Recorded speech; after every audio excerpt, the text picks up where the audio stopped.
Queridos irmãos, a paz do Senhor Jesus Cristo, eu sou o professor Gerson Willi e hoje nós estamos chegando à nossa 7ª aula desse quarto trimestre de 2020.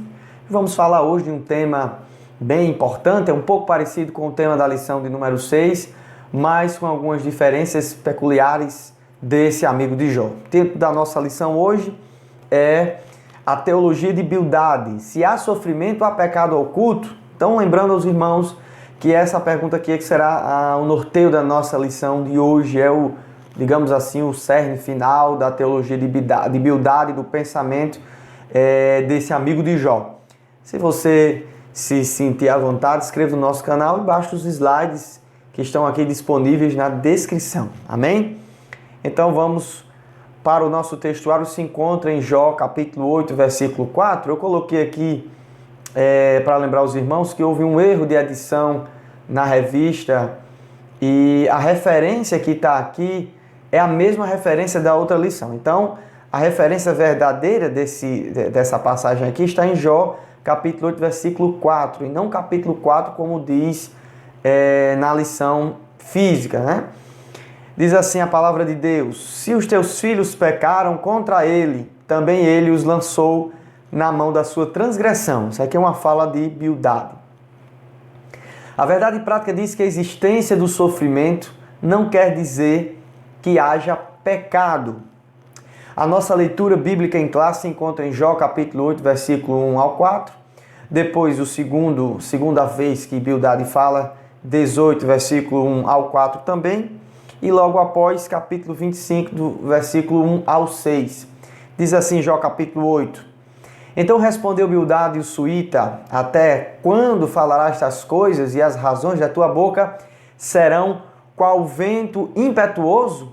Porventura perverteria Deus o direito e perverteria o Todo-Poderoso a justiça?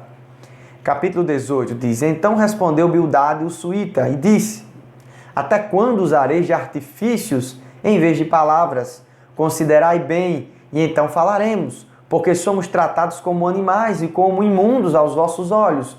Ou seja, ele está aqui já perguntando, né, nesse segundo diálogo dele, você não está dando atenção a gente, é como se fosse um animal qualquer falando.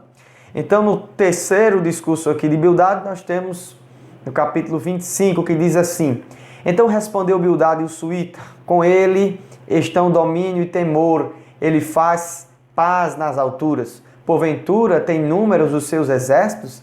E para quem não se levanta a sua luz? Como, pois, seria o justo homem perante Deus, e como seria puro aquele que nasce da mulher? Olha, até a lua não resplandece, e as estrelas não são puras aos seus olhos, e quanto menos o homem, que é um verme, e um filho do homem, que é um bicho. Então essa aí é a nossa leitura bíblica de hoje. Nós temos 3 objetivos nessa aula. O primeiro dele é destacar o argumento de Bildade, que contrastava o pecado com o caráter santo e reto de Deus. Explicar a concepção de Bildade, que associava o pecado à quebra da moralidade religiosa. E depois vamos esclarecer a argumentação de Bildade, que contrapunha a pequenez humana com a grandeza de Deus. Então, na nossa introdução hoje, queridos, semelhante o que estudamos na lição passada, o pensamento de Bildade em relação à justiça de Deus está correto, mas aplicado de forma errada. Talvez quando você leu aí essa passagem, né, sobre Bildade, você diga, ele está correto, né? Quem é o homem para se justificar diante de Deus? Mas Bildade estava usando num contexto totalmente errado, e a gente vai ver que ele é um legalista, né, engessado como seu amigo ele faz. Deus é onisciente e pune os pecadores segundo a medida da sua justiça. Porém, Bildade, o tradicionalista, está equivocado quanto às acusações a respeito de Jó. Então ele vai fazer algumas acusações. A primeira deles, ele vai dizer, né? Se Jó declarou que sua causa era justa, então estava alegando que Deus era injusto. Para ele, Jó dizer que era justo, dizia que Deus era injusto, porque se ele estava dizendo que estava passando por aquilo ali, mesmo sendo uma pessoa justa e não ter enfrentado, né, como Elifaz falou, a lei da semeadura, ele não estava colhendo o que ele plantou, então ele estava chamando Deus de injusto. Então ele tinha que aceitar que tinha algum pecado ali, tinha que vasculhar a vida dele para ver o que é que tinha acontecido. Eis aí um dos pontos consideráveis do argumento de Bildade. perverteria Deus justiça, a justiça? Será que Deus perverteria a justiça dele, Jó? Será que Deus está enganado em ter feito isso aí com você? Com certeza, isso aí que você está passando é uma retributiva de Deus para a sua vida, para que ele lhe açoitasse e deixasse você dessa forma. Segunda acusação dele, de Bildade, é: Deus recompensa o reto e pune o ímpio. Então, se Deus recompensa os retos e pune os ímpios, Jó estava dentro do sentimento de ímpio, né? Estava dentro da linhagem agora dos ímpios, fazendo parte do arcabouço da impiedade. Então Jó estava sendo punido por uma transgressão, segundo Elifaz, e segundo Bildade, aliás, e teimava em esconder o seu pecado diante de Deus e diante dos homens. Então, para Bildade, não tinha como Jó escapar. Ele tinha algum pecado escondido, não estava querendo dizer a ninguém, e aí por isso que ele precisava confessar ou procurar que tipo de pecado e deixar de estar se dando desculpa, dizendo que é uma pessoa boa, que ajudou as pessoas, essas coisas, para que ele recebesse realmente o que de Deus tinha que receber, que era a sua punição. E aí nós encontramos aqui também no discurso de Bildade a acusação contra os filhos de Jó. E é a nossa leitura, a nossa verdade prática, né? Se teus filhos pecaram contra ele, também ele os lançou na mão da sua transgressão. Então, meu amigo, com certeza isso aconteceu com você porque seus filhos pecaram. Mas a gente vai ver em todo o contexto que Jó não tinha pecado contra Deus e também seus filhos. Não vê aí dizendo que Deus tinha... Né? A gente vai ver várias pessoas na Bíblia que foram fulminadas, os filhos de Ofni e Finés que morreram em batalha, né? Os filhos de Arão que entraram para oferecer fogo estranho, mas não era o caso de Jó, não era a situação dele. A situação dele era diferente, não existe uma perspectiva nessas questões, existem várias outras. Então, no nosso primeiro tópico vai dizer o seguinte: o pecado em contraste com o caráter justo e santo de Deus. A teologia de Bildade tem fortes semelhanças com a do outro amigo de Jó, Elifaz. Para Bildade, Jó não poderia considerar-se em nenhuma forma como uma pessoa justa, visto que Deus não pune justos. Ele está dizendo que se era uma punição, então não tinha que Jó estar dizendo que era justo. A tentativa de defesa do patriarca era recebida como ofensa para Deus. Se Deus é justo e pune os injustos, logo Jó era injusto e estava pagando por isso. Então não adiantava nenhum discurso de Jó. Então no nosso primeiro tópico aqui, a gente vai ver o discurso, né? O primeiro discurso de Bildade: Deus é justo e reto. Nessa teologia dele, nessa discussão, só existem dois lados: o lado dos bons e o lado dos maus. A gente vai ver aqui, para Bildade, os filhos de Jó tinham sido maus e por isso receberam a justa punição de Deus, a morte. Então, se você estava passando por provação, se você estava passando por problemas, se tenha vindo uma desgraça na sua vida, é porque realmente você plantou aquilo ali, você provocou Deus com algum pecado que até esse momento Jó para ele não tinha dito, e principalmente os seus filhos que morreram tudo de uma vez, né? Com certeza, se vocês observarem aqui, Bildade vai atacar Jó veementemente sobre essas questões. E por outro lado, se realmente Jó era bom, justo, como ele afirmava em seus discursos, ele ainda poderia receber o favor de Deus se confessasse seu pecado oculto. Então, Jó, você está dizendo que é bom? Confesse seu pecado, mostre que você é uma pessoa diferente, que você é uma pessoa realmente, que você está dizendo, isso é confessar seu pecado, ninguém aqui vai lhe julgar. Mas aqui não adianta, para Bildade, ele está dizendo que não adianta Jó discursar se ele não confessa o seu pecado. Então, chegamos no ponto 2, do subtópico 2 aqui, onde a gente vai falar sobre a compreensão de Bildade em relação à natureza de Deus. Uma compreensão limitada que ele tinha dessa natureza divina. Para Bildade, Deus age o tempo todo pela meritocracia e não pela graça, favor imerecido aos homens pecadores e falhos. Ele acredita que o pecado oculto de Jó é a força motriz de Deus para a sua contínua desgraça e que Jó precisa esforçar-se na busca da sua própria justificação. Vejamos a diferença entre essas duas premissas e como Bildade tinha um conhecimento limitado da natureza de Deus. O que é que Bildade estava fazendo aqui, meus irmãos? Ele estava querendo que Jó, de alguma forma, procurasse se justificar diante de Deus, conseguisse pelas suas próprias forças, se limpar, né, digamos assim, de um pecado que Jó não tinha, mas ele que acreditava que se ele tivesse, ele tinha condições de fazer isso, resolver esse problema com Deus e aí reverter esse quadro, ou pelo menos melhorar, como era o desejo de Jó. Então aqui a gente vai ver uma guerra, né, ideológica, digamos assim, no contexto atual de hoje, sobre a meritocracia humana e a graça divina, né, a salvação pelas obras e a salvação pela graça, que é um favor imerecido. Você não pediu, você não merecia, mas você recebe de Deus. É impossível que o homem por si só possa conseguir justificar-se diante de Deus através de obras meritórias. A gente vai ver aqui em Salmo capítulo 14, versículo 3, porque Salmo é dividido por capítulos, né? Alguns dizem, não pode falar capítulo, mas a Bíblia tem um contexto geral, essa questão de capítulo. Então o que é que diz aqui? Desviaram-se todos e juntamente se fizeram imundos. Não há quem faça o bem, não há sequer um. Então a gente já sabe que ninguém fez bem, nem o próprio Bildade, que estava ali gozando de sua saúde, né? De suas faculdades mentais totalmente boas, digamos assim, e a sua vida conjugal, seja lá o que for, financeira, não era bom também. Todo mundo é mau. Então não tem condições de você querer se justificar diante de Deus ou querer dizer que você é melhor do que o outro. Na verdade, Bildade queria que Jó fizesse alguma coisa por merecer. Mas no sentido geral, nenhum homem merece nada. Todos nós estamos perdidos, se não for o quê? A graça divina de Deus. Então em Tito, o apóstolo Paulo, aqui no capítulo 2, versículo 11, ele diz: porquanto a graça de Deus se manifesta salvadora para todas as pessoas. Ela vem para todos, né? Se manifesta para aquele que crê, para todas as pessoas que creem no Evangelho de Deus. Alguns entendem Deus como Bildade e veem a possibilidade de ser salvo por meio de obras.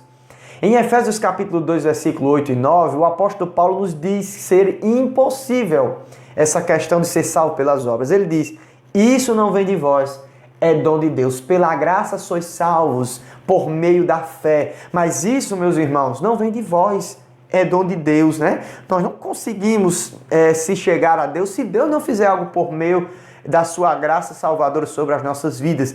Ele dá o primeiro passo, Ele quem coordena a abertura para a nossa salvação.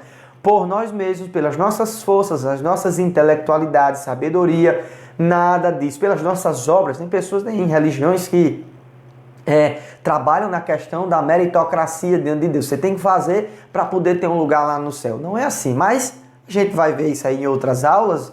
Eu acredito sobre a verdadeira obra, né, incutida no coração do cristão. Ele não faz porque ele quer ser salvo, ele faz porque ele já é salvo. Então ele destila boas obras. Aquilo que vem às suas mãos são boas obras trabalhadas pelo Espírito de Deus.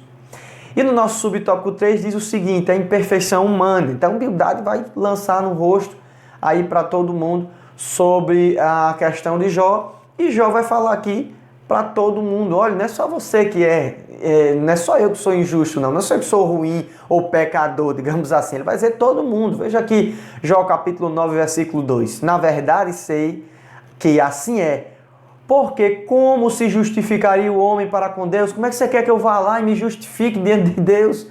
Ninguém é bom, não tenho condições de pôr minhas próprias mãos. Então Jó responde aqui a Bildade e diz aqui: quem é que tem condições de fazer isso que você está mandando fazer? E me auto-justificar diante de Deus. No versículo 30 e 32 ele ainda diz assim: ainda que me lave com água de neve, purifique as minhas mãos com sabão, ainda que me submergirás no fosso,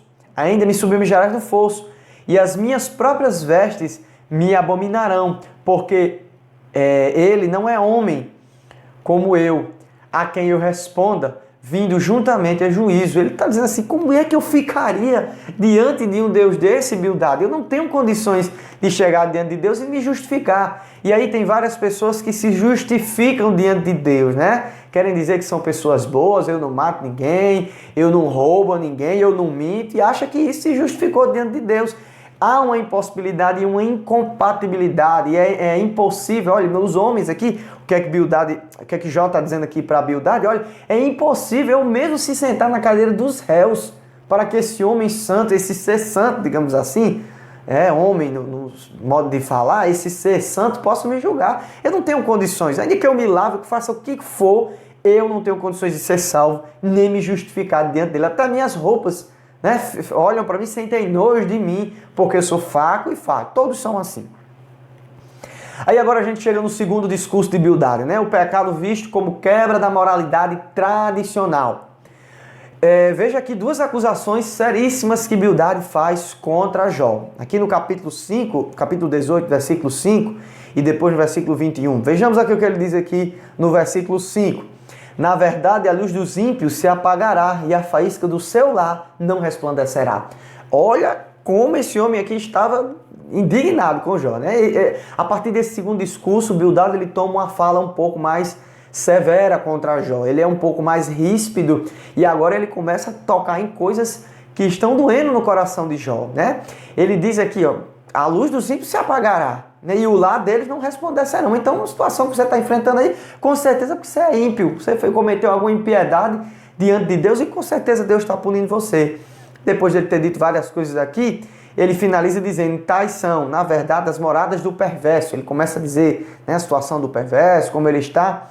E este é o lugar do que não conhece a Deus. Então ele chama Jó de perverso e diz que Jó não conhece a Deus, por isso está passando por essa situação. Então ele está dizendo que Jó quebrou ali uma moralidade, a gente vai entender isso agora. Vamos falar sobre dois pontos aqui, que são o moralismo por tradição e a subversão da ordem moral.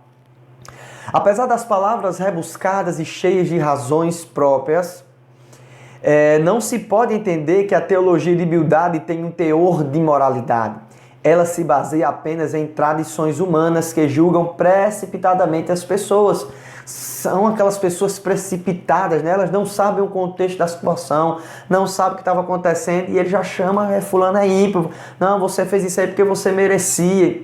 E aí a gente vai ver que os amigos de Jó têm um pouquinho do outro dessas coisas, né? Vai acusando Jó e vai dizendo que Jó é incauto, não tem sabedoria e por isso que ele devia ficar calado e aceitar aquilo ali de uma forma que pensasse que ele tinha cometido algum pecado para ele estar naquela situação.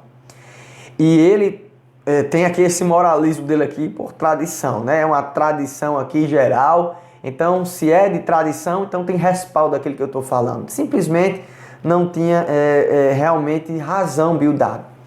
Então, na subversão da ordem moral, Bildade diz que Jó perverte a ordem moral do universo. Por isso, ele sofre consequências.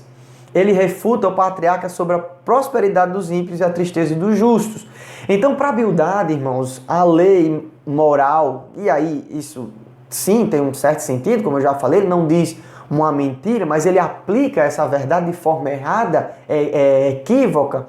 Existe uma lei moral universal. No entanto, não tinha acontecido isso com Bildade. Para ele era como se fosse a lei da física, né? Até o comentarista vai falar sobre isso, né? A lei da natureza, a lei da física. Se alguém quebrasse, ele sofria as consequências de quebrar a lei da física. Então ele estava dizendo, você com certeza quebrou alguma coisa, ele subverteu a ordem moral das coisas e por isso que está desordenada a sua vida. E ainda, né? Ele diz que Jó se engana em respeito dos pecadores, né? E da prosperidade dos pecadores e da tristeza dos justos. Um amigo de Jó disse que ele se engana, pois os pecadores muitas vezes são como árvores frondosas, porém logo murcharão, pois têm raízes secas. Aqui no capítulo 18, versículo 12 ao 16. O que é que ele está querendo dizer? Jó, você não está certo, porque você com certeza é ímpio. O ímpio, ele fica assim, de boa, tá tudo lá frondoso. Você era frondoso, né? Você era como árvore frondosa, mas a sua raiz estava seca. Com certeza isso aconteceu. Deus deixou você ficar um pouquinho assim, na tranquilidade, né? Talvez lhe dando a oportunidade. Claro que talvez não caiba aqui nesse pensamento de Bildade, mas alguns pensam dessa modalidade. E aí depois, a Deus revelou a sua raiz seca e acabou lhe punindo. Era esse o pensamento de Bildade. Então, de antemão, parece-nos ser um argumento bastante válido, porém é inaceitável sua aplicação generalizada. Muitos justos sofrem sem que a explicação seja simplista como esta. Então, muitos justos sofrem problemas quase não falo agora, né? Problemas sérios e ficam com os corações dilacerados e acabam algumas pessoas dizendo o seguinte, não, isso aí com certeza foi um mal que sobreveio, ele deve estar com um pecado escondido. Não, às vezes, irmãos, Deus está trabalhando no caráter de alguém, Deus está querendo falar com aquela pessoa por meio dessa aprovação. E como a gente viu na aula passada, pode ser vários contextos, mas Bildade só via um contexto. Ele não conseguia consolar Jó. Ele, na verdade, fazia com que as dores, né, aumentassem no coração de Jó. Então, contemplando a cruz, o que é que acontece aqui? Diante das acusações de seus amigos, o homem de Uz, Jó, pretende abandonar todo tipo de defesa. Ele não quer se defender mais diante de Deus, né? No capítulo 19, ele deixa de lado qualquer possibilidade de autojustificação e faz um apelo. Então, o primeiro apelo de Jó aqui, né? Ele apela para um intermediador perfeito. Ele quer que alguém fique no meio entre ele e Deus, que faça, né, uma ponte entre ele e Deus. Então, somente alguém perfeito poderia estar de pé diante de Deus e defender a causa de Jó. Será que você já sabe quem é? Quem é, né, essa questão profética? Esta é uma fala profética a respeito do nosso mediador Jesus Cristo. Não temos condições de chegarmos a Deus se não for por Jesus Cristo, porque nós somos impuros, mas o escritor aos Hebreus diz que Jesus, entrando uma vez no santuário celestial, oferece por nós seu sacrifício e agora nós, por meio de Cristo, conseguimos com ousadia nos achegarmos no santuário celestial de Deus. Então Jó apela por um intermediador perfeito, alguém que seja o seu advogado diante de Deus. Não um advogado humano, não pelas suas próprias palavras ele se justificar, mas esse intermediador celeste, que a gente viu também em outras lições, que esteja ali para lhe ajudar. Então ele pede também aqui um Redentor vivo e que se levantará. Ele fala desse Redentor aqui no capítulo 19, versículo 25. E ele diz aqui uma das passagens mais emblemáticas aqui, uma das falas mais emblemáticas do livro de Jó. Porque eu sei que o meu Redentor vive e que por fim se levantará sobre a terra. Jesus, o nosso Redentor, morreu e se levantou da terra, ressurreto de uma vez por todas, para ser nosso advogado à destra de Deus. E aí, meus irmãos, a gente vai lembrar que Jesus, né, estava ali na tumba, né, naquela tumba fria, mas ele não ficou lá. O nosso Redentor se levantou sobre a terra para nos garantir um lugar diante de Deus. E aqui Jó estava fazendo uma palavra profética, né, em poesia, digamos assim, falando a respeito de Cristo. Muito interessante porque toda a Bíblia, ela fala de Jesus Cristo. Todo o livro, Jesus Cristo está ali e ele se manifesta aqui, manifestado claramente no discurso de Jó. Então, no nosso ponto 3, é o nosso último ponto, o pecado em contraste com a majestade de Deus. A grandeza de Deus é o que nós vamos falar agora, né? Bildade vai agora no seu terceiro discurso, vai falar sobre essa questão, vai exaltar Deus e vai dizer: Jó, você não é ninguém. Então esse é o último discurso. Bildade tenta mais uma vez rebaixar Jó, falando a respeito da grandeza e infinitude de Deus. Para alguns estudiosos, a teologia de Bildade é precursora da visão deísta. Vejamos aqui na frente. Então, a gente vai ver sobre essa questão do deísmo, mas antes, a gente vai ver aqui, quando você chega para ler o último discurso de Bildade, vai ver que ele repete, na verdade, um pouco mais do mesmo que ele tinha dito, né? Agora, tentando falar um pouco mais da grandeza de Deus. Há muitas pessoas que usam a Bíblia, que usam a palavra de Deus para humilhar as outras pessoas, né? Não estou falando de pregação da sã doutrina, de denúncia de pecado. Estou falando de pessoas que se respaldam na Bíblia para acusar levianamente outras pessoas. E é necessário a gente ter cuidado, tanto com essas pregações quanto com esse tipo de discurso, que nem esteja na nossa boca e nem a gente dê oportunidade para que as outras pessoas usem assim a palavra de Deus. Então, para os deístas, né, que é um pouco mais ou menos baseado na visão de Bildade, o ser humano está distante de Deus e é impossível que Deus se comunique com os homens. Então o deísmo, né, a frase célebre aqui do deísmo, né, que posso dizer assim num resumo, Deus não está somente distante, ele está ausente. Deus fez aqui o universo, como a gente vai ver, que o deísmo é um segmento filosófico que surgiu no final do século XVIII. Tal teoria, grosso modo, crê que Deus criou o universo, mas não interfere em nada. Então, para eles, né, Deus criou o universo e foi embora. Está aqui, tá aqui o nome, mas Deus foi embora. Para o deísmo, Deus ele criou todas as coisas, ele é tão grande, tão gigantesco, que ele não, né, para eles é nada, né? E eles sobrevivem, né, nessa perspectiva da razão.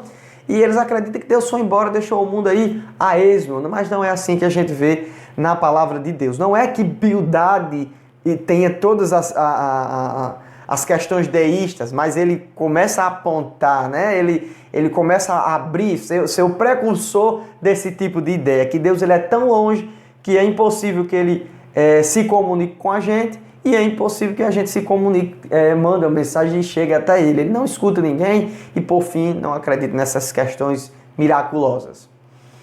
Então vamos lá, queridos, o nosso último ponto aqui, onipotente, mas não ausente. Jó, no capítulo 26, vai responder a Bildade, e ele vai dizer: como ajudaste aquele que não tinha força e sustentaste o braço de que não tinha nenhum vigor? Como? Se Deus não responde, como é que ele faz isso, né? Então, na resposta de Jó a Bildade, ele não despreza a grandiosidade de Deus, e sim o modo que Bildade aplicou essa teoria. Para Jó, podemos olhar para Deus e observar duas características, e a gente tem que observar essas duas características. A primeira delas é a grandiosidade e onipotência de Deus sobre todas as coisas. Irmãos, Deus ele é onipotente, ele é gigantesco. Ele é gigantesco porque é até uma frase de medida, né? Uma palavra de medida, mas ele é sem tamanho, é infinito. No entanto, ele também é misericordioso, né? Misericórdia para com o ser humano que é pó e cinza. E a Bíblia diz que ele se lembra que nós somos pó e cinza, somos fracos. Por isso que ele não nos recompensa segundo o nosso pecado, senão nós estaremos mortos nesse momento, assim no momento da concepção. Nós devemos entender que Deus é soberano em todas as coisas, mas também é um Deus misericordioso e amável, como está escrito em Lamentações capítulo 3, versículo 22 e 23. As causas dele não ser consumido, Jeremias diz, é as misericórdias do Senhor, que não têm fim e se renovam a cada manhã. Então, o contexto geral aqui dessa teologia de Bildade, queridos irmãos, é mais ou menos essa. Você não consegue favor de Deus porque você é uma pessoa que errou e por isso que você está pagando esse preço. Talvez, se você tentar se auto-justificar, você dê uma melhorada. E aí, quando chega no último discurso, ele vai colocar Deus numa situação distante, longe, que Deus não se importa com os homens, como fez Elifaz, dizendo que Deus não se importava com as quimeras humanas. Meus irmãos, chegamos ao final de mais uma aula. Eu quero agradecer a Deus por essa oportunidade e dizer a você, irmãos, leia o livro de Jó, faça isso com a reflexão dos dias atuais, porque muitos estão usando esses discursos para perverter os ouvidos de várias pessoas e inclusive, né, montando, entre aspas, ministérios onde estão crescendo os legalistas e vivendo de uma forma totalmente em desacordo com a palavra de Deus e em relação ao caráter de Deus. Bildade não conhecia Deus completamente. Ninguém ia conhecer Deus, mas ele desconhecia uma coisa que é latente, a misericórdia de Deus. Deus é justiça, mas também é amor. Ele é amor, mas também ele é fogo consumidor. Muito obrigado mais uma vez e Deus abençoe a todos e até a próxima aula. Amém.